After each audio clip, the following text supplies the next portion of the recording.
একটা পাহাড়ে খুব সুন্দর একটা জায়গা ছিল। সেখানে অনেক কিছু ছিল, পাখি, ফুল, নদী, গাছপালা, অনেক কিছু। একদিন হঠাৎ আকাশ থেকে একটা দৈত্যপরী নেমে আসলো। সে দেখতে একদম অজগর সাপের মতো ছিল। তার নিচের অংশটুকু সাপের মতো ছিল আর উপরের অংশটুকু মানুষের মতো ছিল। সে দৈত্য সাপটির মাটিতে থাকতে ভীষণ ভালো লাগে, তাই সে আকাশ থেকে নিচে নেমে এসেছে এবং সে চিন্তা করছে সে যদি নিচে থাকতে পারতো তাহলে কতই না ভালো হতো। কত সুন্দর নদী, কত সুন্দর পাখি, কত সুন্দর জায়গা। একদিন সে নদীর পাশে কিছু মাটি নিয়ে সে পুতুল বানালো এবং সে পুতুলটাকে জাদুর মাধ্যমে সেটাকে মানুষে বানিয়ে দিল। সে মানুষগুলো হুবাহু দেখতে মানুষের বাচ্চার মতো ছিল।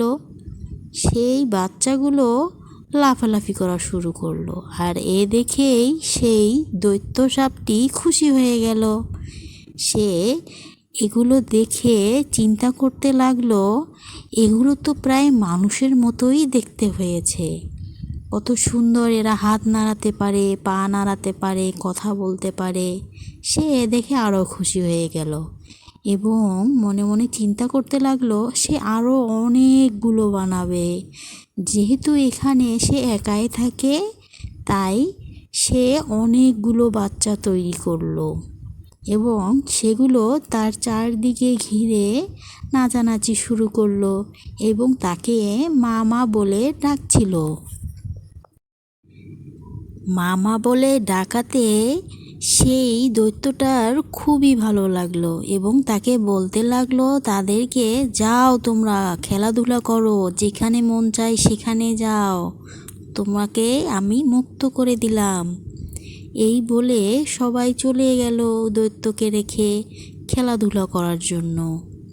আর এদিকে সে দৈত্য সাপটি পুতুল বানাতে বানাতে তার হাত দুটো একদম ব্যথা করছিল, তাই সে গাছের নিচে বসে একটু ঠান্ডা হয়ে নিচ্ছিল যে তার একটু বিশ্রামের দরকার।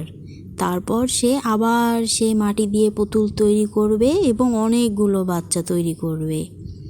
হঠাৎ তার হাতে একটা লাঠি চলে এলো এবং সে চিন্তা করলো এই লাঠির মতো রশিটি দিয়ে সে শুধু একটু করে মাটি খুঁড়বে আর সাথে সাথে অনেকগুলো পুতুলের বাচ্চা তৈরি হবে। দেখে এই দৈত্যটির আরও ভালো লাগলো। সে জোরে জোরে জোরে জোরে আরও মাটিতে সে খুঁড়তে লাগলো এবং অনেকগুলো পুতুলের বাচ্চা তৈরি হলো। দেখে দৈত্য সাপটির অনেক ভালো লেগে যায়, কেননা সেই বাচ্চাগুলো অনেক খেলাধুলা করছিল আর সে নিশ্চিন্তে মনে ঘুমিয়ে পড়েছিল। হঠাৎ সে দেখতে পেল তার বাচ্চাগুলো অনেক কান্নাকাটি করছে। এই শুনে সে তড়ি ঘড়ি করে ঘুম থেকে উঠে দেখলো তার দুইটা বাচ্চা অসুস্থ হয়ে পড়েছে। সে ভাবতে পারছিল না এগুলো কি করে হলো, তাই সে জিজ্ঞাসা করছিল। একটা বাচ্চা বলল, না খেতে পেয়ে মারা গিয়েছে, এর খুব খিদা লেগেছিল, তাই সে বাচ্চাটি আগের মতো কাদার মতো হয়ে গেল। তখন দৈত্য সাপটি ভাবতে লাগলো কি করে এদের খাবার জোগাড় করব আর এরা কি খেতে পারে। অবশেষে এসব ফল সে খুঁজে পেল। তারপর সে মনে করলো এসব ফল তো মানুষেরা খায়, মানুষের বাড়ি আছে এবং সে বাড়িতে ছোট ছোট বাচ্চারা থাকে, সেগুলো খেলা করে, তাদের মতো জীবন আমাদের না। তাই সে চিন্তা করলো সে আর পুতুল বানাবে না এবং সে সব কিছু ছেড়ে তার দেশে সে আবার ফিরে গেল।